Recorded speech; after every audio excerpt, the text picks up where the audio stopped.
Okay, so we will continue with solving questions from previous NEET and JEE exams, which appeared in the chapter of waves and sound. 6 questions हमने किए थे. We'll start with next question. A string is stretched between fixed points separated by 75 centimeter. तो length जो होगा that is 75 centimeter. It is observed to have resonant frequencies 420 hertz and 315 hertz. There are no other resonant frequencies between two. The lowest resonant frequency for the string. Lowest resonant frequency find करना है और आपको बोला है कि दो resonant frequency आपके पास है. You should know दो resonant frequency मतलब क्या. You should understand this, that they are telling you this is P nu या PV by 2L. आपको याद होगा स्ट्रेच स्ट्रिंग पे फंडामेंटल फ्रीक्वेंसी होता है V by 2L. V is under root of T by M. हमको यहाँ पे टेंशन और मास पर यूनिट लेंथ का यूज ही नहीं है, इसलिए मैंने इसको V by 2L के फॉर्म में लिखा है. और आपको पता है that next overtone is P plus 1 V by 2L. Okay right. तो डजंट मैटर एक्चुअली आप किसको F1 किसको F2 बोल रहे हो, कोई फर्क नहीं पड़ता. I can just say, I can just change these two.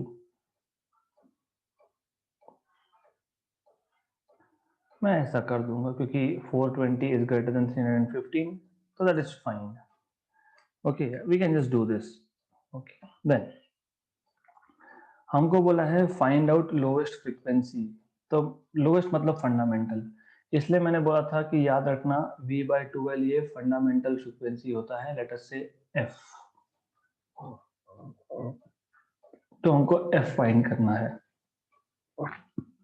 आपको दो रेजोनेंट फ्रीक्वेंसी दी है, हमको ये नहीं पता कि जो दो रेजोनेंट फ्रीक्वेंसी दी है ये कौन सा ओवरटोन है, इसलिए मैंने एक को मान लिया P plus 1, एक को मान लिया P और फंडामेंटल V by 2L उसको बोल दिया F.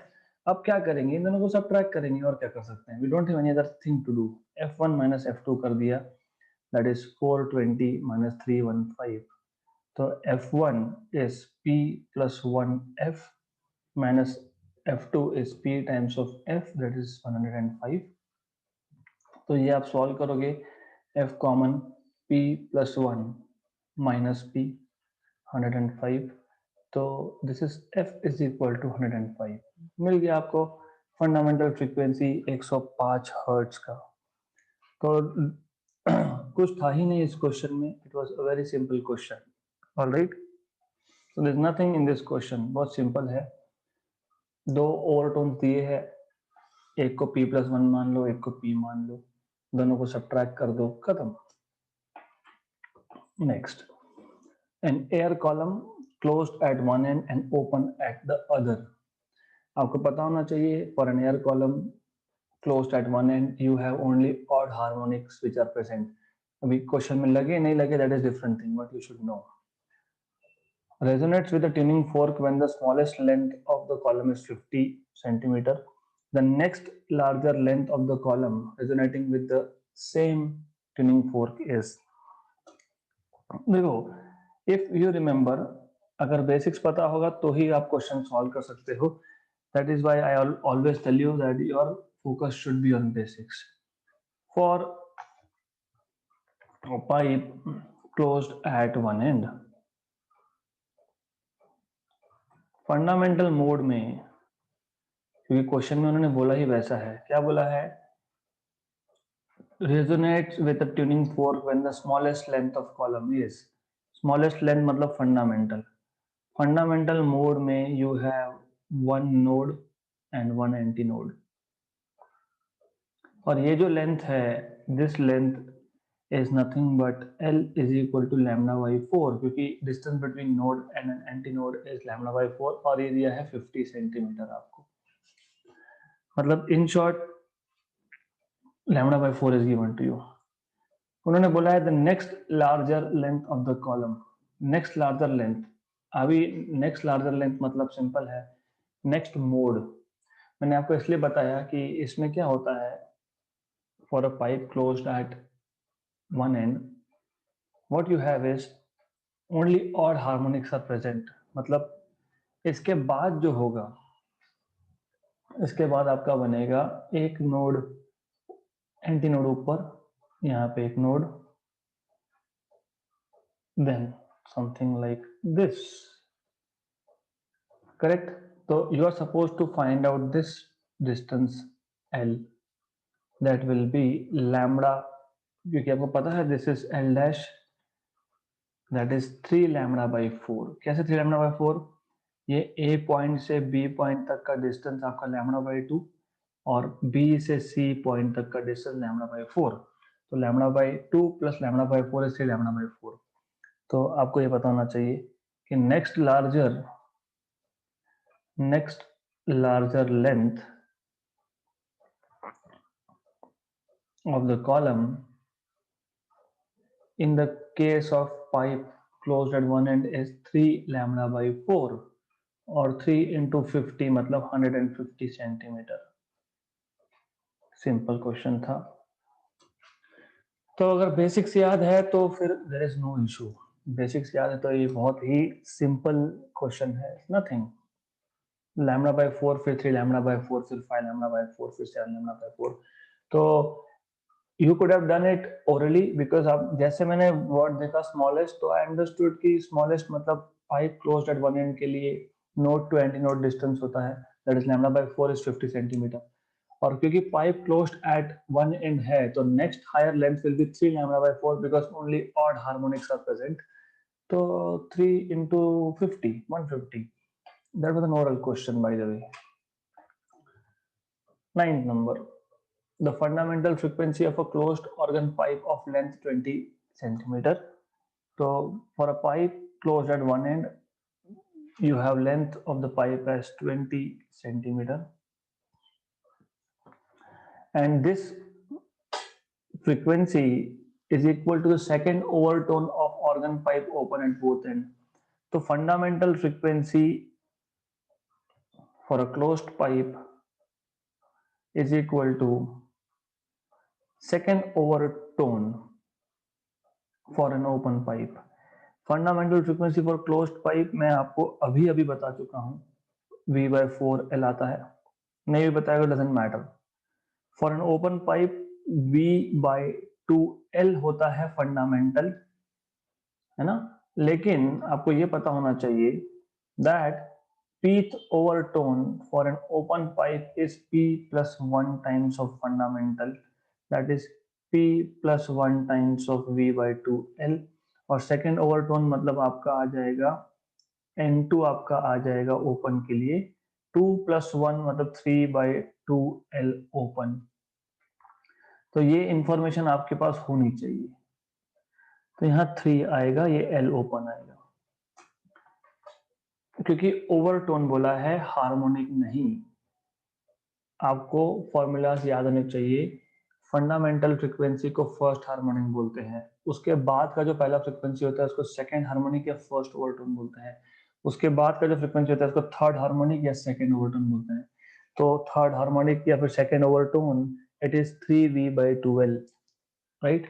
So we have 3V/2L. Basic formulas याद नहीं है तो you will not be able to solve this questions, right? You are supposed to find out length of organ pipe open at both the ends. V cancel, ones are and twos are. So you have length of open pipe LO is equal to 3/2 times of LC. LO is not 3 times, I'm sorry, it is 1/6LC ऐसा आएगा, 1 equal to 6 times of LC. Sorry for this little confusion. 6 into 20, that is 120 centimetre. Option number B बहुत simple था, कुछ भी नहीं है, just you need to know formulas. बस formulas पता होने चाहिए. If you know formulas, then it is nothing. The second overtone of an open pipe has the same frequency as first overtone of a closed pipe, है ना.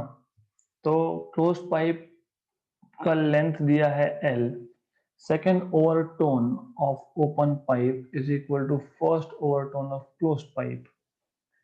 तो what is the length of open pipe ऐसा पूछा है. वापस से वही second overtone of a closed pipe. मैं चाहिए तो लिख देता हूँ for a closed pipe. For a open pipe पहले लिख लेते हैं क्योंकि हमको ऑलरेडी पता है, अभी अभी देखा हमने. For an open pipe pth overtone is p plus 1 times of n fundamental मतलब, and fundamental is v by 4l here.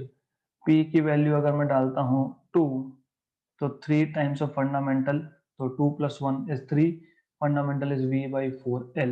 Open pipe है, ओपन पाइप के लिए 2l आता है, 2l open. Similarly for a closed pipe हमको पता है, as I told you, for a closed pipe pth overtone only odd harmonics are present. तो आपको याद होना चाहिए that in this case you have 2p plus 1 times of fundamental. For p equal to 0 you have fundamental, for p equal to 1 you have 3n. So pth overtone is 2p plus 1. Okay, तो इन्होंने बोला है the second overtone of open organ pipe has the same frequency of first overtone of closed. तो closed के लिए c लिखते हैं यहाँ पे. तो first overtone of closed is 2 into 1 plus 1 times of fundamental is v by 4 times of LC. So you need to remember always कि fundamental frequency of closed is v by 4l and for open is v by 2l. Right? So equation number 1, 2 and 3. So from the given condition and from equations 1, 2 and 3, what we have is simple 3v by 2l0 is equal to v by, मतलब ये 3 है of course यहाँ पे, तो this will become 3 here.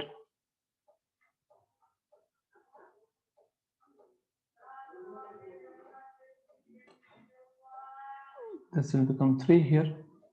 So 3v by 4lc, 3v cancel, 1 and 2. तो हमको चाहिए length of open pipe. So length of open pipe LO is 2 times of LC, that is 2 times of L. Option number D. Okay, simple question था. 2016 देखो, you can see 2016 they had 2016 में 2 questions आए हैं इस topic पे. So that is important and it is simple of course. You don't have to lose marks here. ये free वाले marks है तो ले लो. Next, 11th. The two nearest harmonics of a tube closed at one end and open at the other are. वापस मतलब closed at one end है, तो आपको पता होना चाहिए NPC का फॉर्मूला, है ना, ओवरटोन का फॉर्मूला.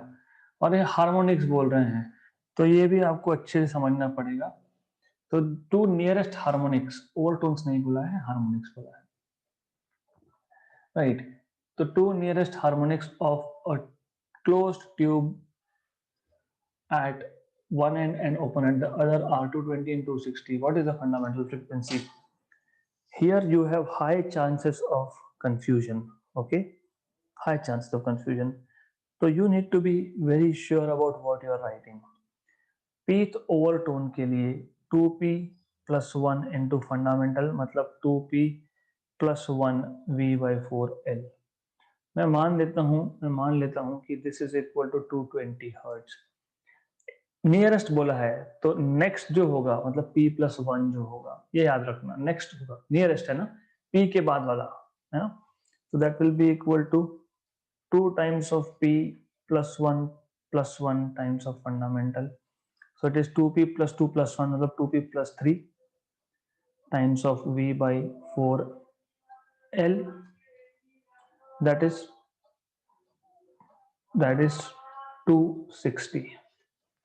ओके, हमको चाहिए फंडामेंटल की वैल्यू. तो if you want fundamental value I should be changing the notation, है वही, but I don't want to complicate things unnecessarily. तो ऐसा ही रखेंगे हम उसको, इसको बोल देंगे 220 है.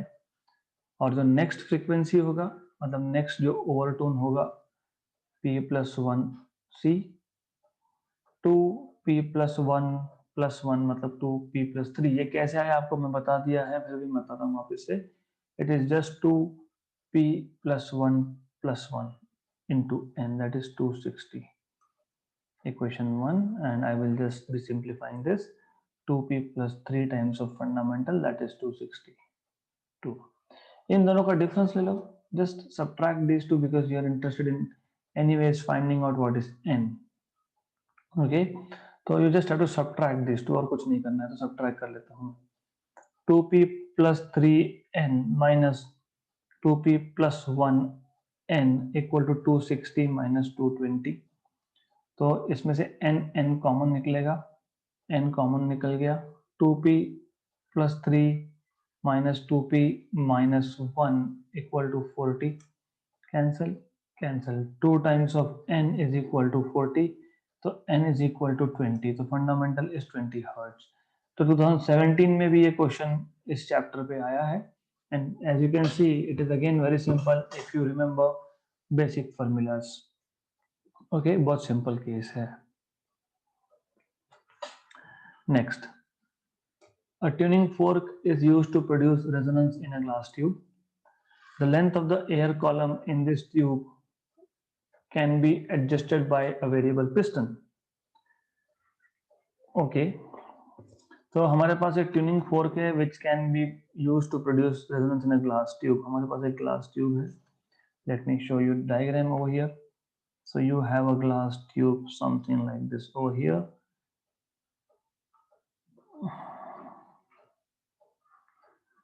ग्लास ट्यूब है, इसमें एक पिस्टन भी लगाया हुआ है so that you can change the length of the air column.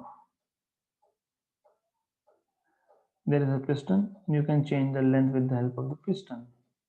Okay, तो रेजोनेट कैसे करवा रहे हो आप? रेजोनेट करवा रहे हो with the help of a tuning fork. तो यहाँ पे एक ओपनिंग रखना पड़ेगा and you will have a tuning fork here. Anyways, the length of air column in this tube can be adjusted by variable piston. So there is a piston. At room temperature of 27 degrees Celsius, two successive resonances are produced at 20 and 73 centimeter column length. तो आपको दो successive resonances मिले 20 centimeter and 73 centimeter column length पे. If the frequency of the tuning fork is 320, the velocity of sound in air at 27 degree will be. Question is very simple provided you understand what they are trying to say.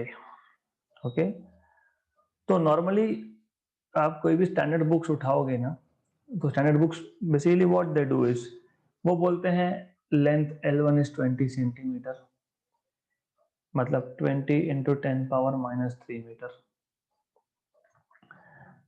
L2 is minus 2 meter, sorry. L2 is 73 centimeter. 73 into 10 power minus 2 meter. Then they give you frequency of the tuning fork. Okay, that is, let us say N or F 320 hertz. फिर वो directly लिख देंगे, वो बोलेंगे V is equal to 2F L2 minus L1. Direct ऐसे लिख देते हैं. Correct. Okay, but students don't understand कि ये फॉर्मूला आया कहाँ से. ये वही फॉर्मूला है जो अभी अभी आज का पहला ही एग्जाम्पल था, if I am not wrong, this one. ये वही फॉर्मूला है.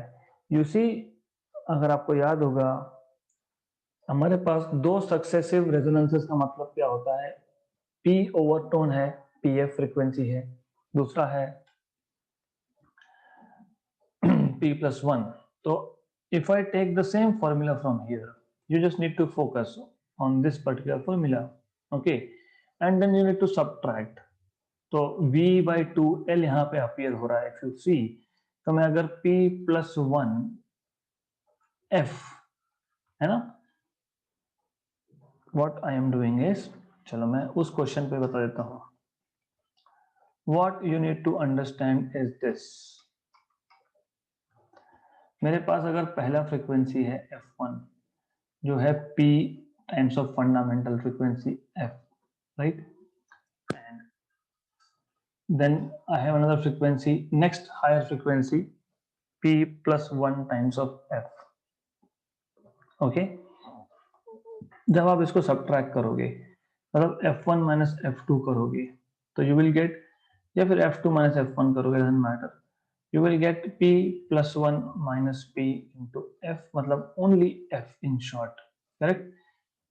f, what is f? v by 2l है ना, तो f2 minus f1 आ गया, v by 2l, मतलब आपके पास v क्या आ गया, 2l f2 minus f1. तो सिमिलरली जो ऊपर मैंने फॉर्मूला लिखा है 2f l2 minus l1, it can be similarly derived. कैसे डिराइव करोगे similarly, because that's what you are supposed to do. What you can do from here is, ये question यहां से उठा लो, f2 is nothing but v by 2 times of l2 minus f1 is v by 2 times of l1 equal to fundamental frequency f. So then you just have to take out v by 2 common, simplify, and you will end up getting that formula v is equal to 2f l2 minus l1. वो आपको simplify खुद को करना पड़ेगा, right? So you should know, you should work out this formula for yourself. तो आपके पास air column है जिसका लेंथ एडजस्ट हो सकता है, दो कंसेक्यूटिव सक्सेसिव रेजोनेंसेस 20 सेंटीमीटर और 70 सेंटीमीटर पे आए हैं, और you suppose to find out what is velocity of sound in air at 27. तो v is equal to 2f l2 minus l1, ये फॉर्मूला यूज करना है. ये कैसे आया फॉर्मूला, मैंने आपको हिंट दे दिया, 90% तो मैंने कर ही दिया, 10% आपको खुद को करना पड़ेगा. So I hope you will try to do it because it is simple. 2 into 320, l2 is 73 into 10 power minus 2 minus 20 into 10 power minus 2, that is equal to 640. This is 53 into 10 power minus 2. So इसको solve करो, जो भी आएगा 64 into 53, whatever it is, you have to just do it. Let me check on calculator. It is 6 4 into 5 3 3392 3392 into 10 power minus 1 meter, मतलब per second, of course 339 meter per second. तो option number B आएगा इसका आपके पास. तो this is how you are going to solve question number 12. Simple है. 13th, the fundamental frequency in an open organ pipe, fundamental frequency of open pipe, open organ pipe is equal to, you know, this is v by 2 times of l open. हमने already ये किया है ना, 2 times of l open आता है ये, is equal to third harmonic of a closed pipe. Okay, if the length of the closed pipe is 20 centimeter, the length of open pipe is. How do you solve this question is again simple. What you can say is frequency of fundamental frequency of open pipe is third harmonic. मैं वापस बता रहा हूँ, third harmonic मतलब 3 times of fundamental frequency of closed pipe. अगर आप यहाँ पे ओवरटोन और हार्मोनिक में कंफ्यूज हुए तो you will lose your marks. Closed pipe में n के बाद 3n फ्रीक्वेंसी आता है, उसके बाद 5n आता है, उसके बाद 7n आता है. ये होता है फंडामेंटल, ये होता है थर्ड हार्मोनिक या फिर फर्स्ट ओवरटोन. तो थर्ड हार्मोनिक, मैं बार बार इसलिए मैं उसको हाईलाइट करना चाहता हूं कि ये थर्ड हार्मोनिक है, थर्ड ओवरटोन नहीं है। क्योंकि students what they do is for closed pipe, what they do is वो बोलते हैं ओके वी नो दिस, अरे नहीं, फिर यहाँ पे अगर आप बोलोगे थर्ड तो N3C will be 2 into 3 plus 1 7NC, that is third overtone. यहाँ पे third harmonic, that is why this kind of questions are really simple to solve, but if you don't pay attention to basics you are gone, you cannot solve this question kind of questions। तो question के according open pipe का fundamental frequency और closed pipe का third harmonic, मतलब 3 times of fundamental of closed pipe, they are equal. For open pipe, you already know V by 2 L0 is fundamental. For closed pipe, you already know V upon 2 LC 4 LC is fundamental. So this is V by 2 L0. This is 3V by 4 times of LC. 1 za 2 za V cancel. Okay. So you will have L open is equal to 2 by 3 times of 2 by 3 times of L closed. So 2 by 3 times of L closed is this, that is 40 by 3। 40 by 3 कितना आना चाहिए? You should know this now। 40 by 3 is 13.3 centimeter, तो option number A आएगा।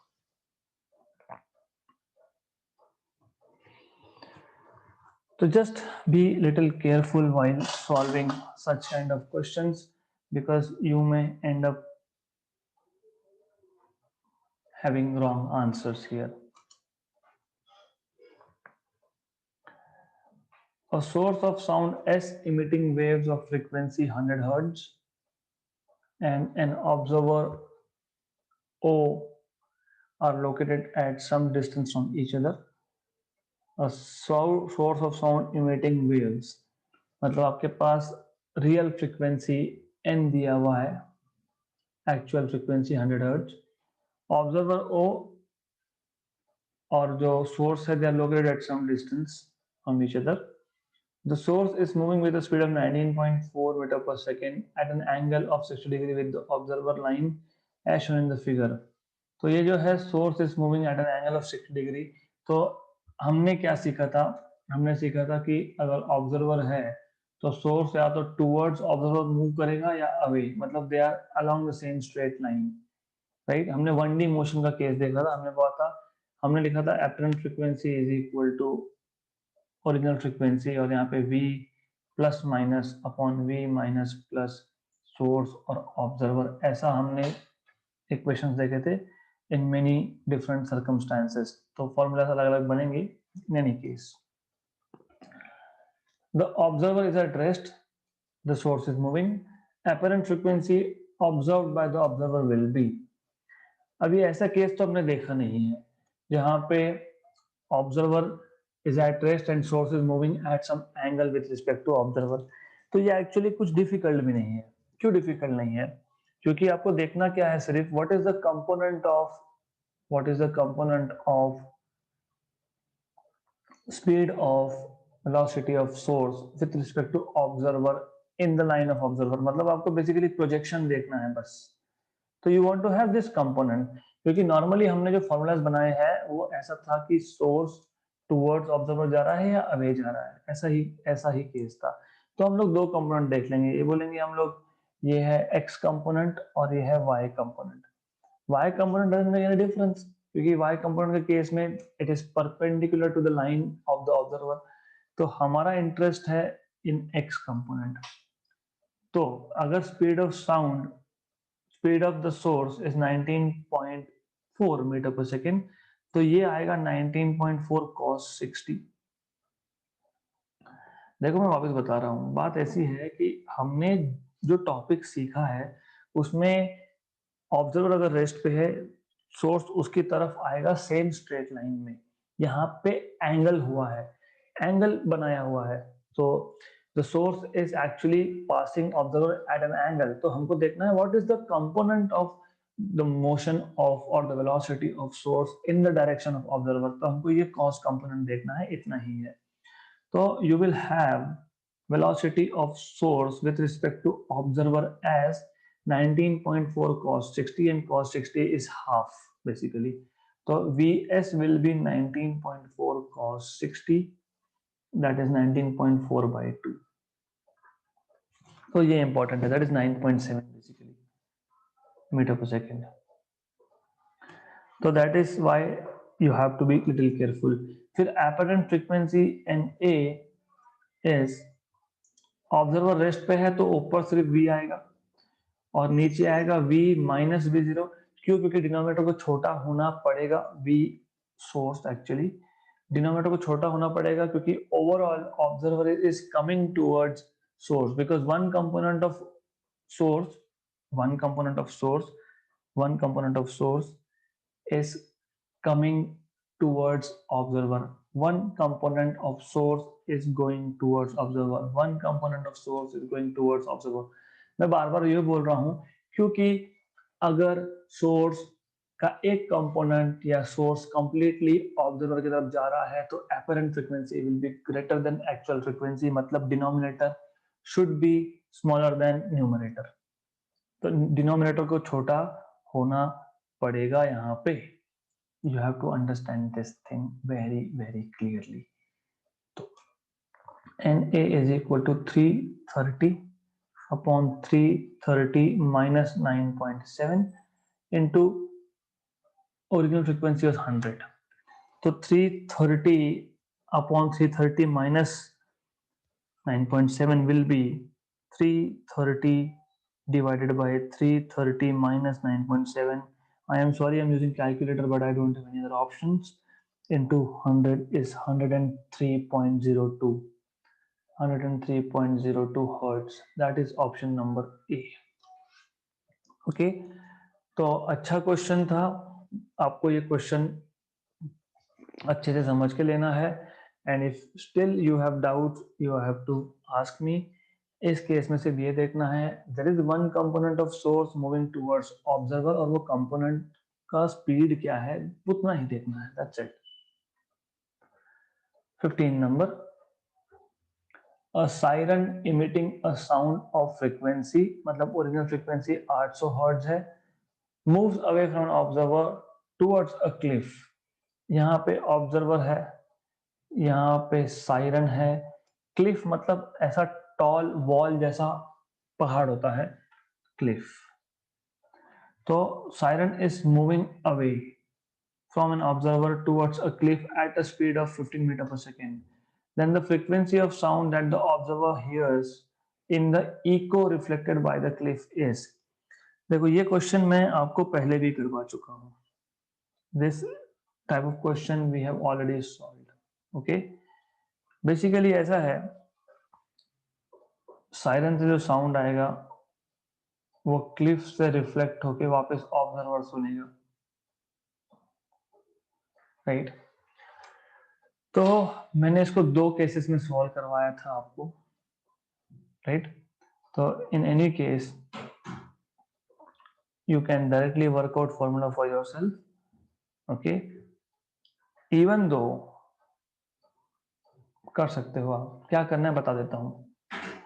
पहले ये करना है आपको, क्लिफ पे कितना फ्रीक्वेंसी पहुंच रहा है वो देखो। तो मैं बोलूंगा एपरेंट फ्रीक्वेंसी, तो केस 1 लिख देते हैं हम लोग, केस 1 है apparent frequency at cliff, apparent frequency at cliff। इस केस में क्लिफ हो गया आपका ऑब्जर्वर और सायरन हो गया आपका source, okay. Source is moving towards an observer at rest, apparent frequency is v upon v minus minus minus minus Vs, क्योंकि source is moving towards an stationary observer, okay। V is 330 upon 330 minus 15 into 800, तो ये आपका आएगा 330 by 315, 330 by 315 into 100 into 800 sorry, तो 846 रफली 846 hertz.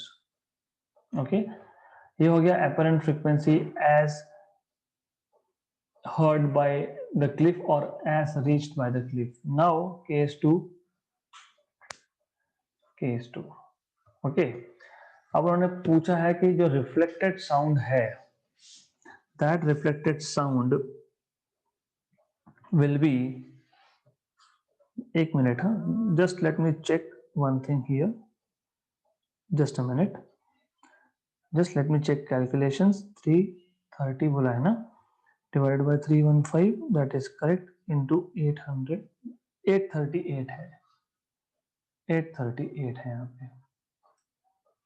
Actually question यहीं पे खत्म हो गया, लेकिन मैं आपको डिटेल बता रहा हूं। केस 2, साउंड, कौन सा sound? Reflected sound. Reflected sound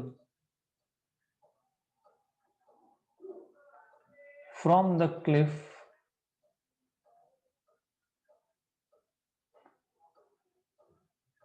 reaching the observer, right.